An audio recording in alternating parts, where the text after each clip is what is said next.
UEFA Champions League တမိုင်းမှာဒုတိယကိုအများဆုံးတွန်းထားတဲ့သူကဘယ်သူလဲ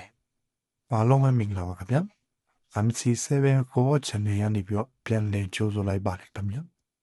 ဒီနေ့ကျွန်တော်တင်ဆက်ပေးချင်တဲ့အကြောင်းအရာလေးကတော့ Champions League မှာဒုတိယကိုအများဆုံးတွန်းထားတဲ့ကစားသမားဟာတရားရဲ့အကြောင်းပဲဖြစ်ပါတယ်သူကဘာစီလိုနာတက်မှာကစားခဲ့တဲ့ PSG တက်မှာလည်းကစားခဲ့တယ်ဟုတ်ပါတယ်သူကတော့လီယိုနယ်မက်ဆီပဲဖြစ်ပါတယ်ဘာစီလိုနာတက်တဲ့သူ2004ခုနှစ်ကနေပြီးတော့2021ခုနှစ်ထိကစားခဲ့ပြီး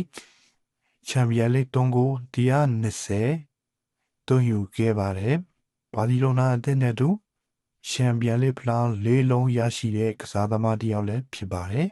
ရဲ့ရည်တဲ့မှာတော့2021ခုနှစ်ကနေပြီးတော့2023ခုနှစ်ထိကစားခဲ့ပြီးချန်ပီယံလိဂ်3ကိုတွန်းယူနိုင်ခဲ့ပါတယ်။ PSG ရဲ့တဲ့နဲ့မှာတော့ချန်ပီယံလိဂ်ဖလားရရှိခြင်းမရှိပါဘူးခင်ဗျာ။မက်ဆီယာဆိုရင်ဘလွန်ဒီအော်ဒါဆုတမိုင်းတစ်လျှောက်အများဆုံး၈ကြိမ်ရရှိထားတဲ့ကစားသမားတစ်ယောက်လည်းဖြစ်ပါတယ်။မက်ဆီယာဆိုရင်ကမ္ဘာဘလွန်လည်းရရှိထားပြီးအောင်မြင်မှုများစွာရရှိထားတဲ့ကစားသမားတစ်ယောက်လည်းဖြစ်ပါတယ်။သူဟာအခုချိန်မှာဆိုရင်အင်တာမိုင်ယာမီနဲ့မှာကစားနေတဲ့ကစားသမားတစ်ယောက်လည်းဖြစ်ပါတယ်။အားလုံးကိုကျေးဇူးတင်ပါတယ်ခင်ဗျာကျွန်တော်ရဲ့ဗီဒီယိုလေးကိုချမ်းမြေ့တဲ့ဆိုရင် like and subscribe လုပ်ပြီးတော့ညတိုင်းရပါခင်ဗျာ။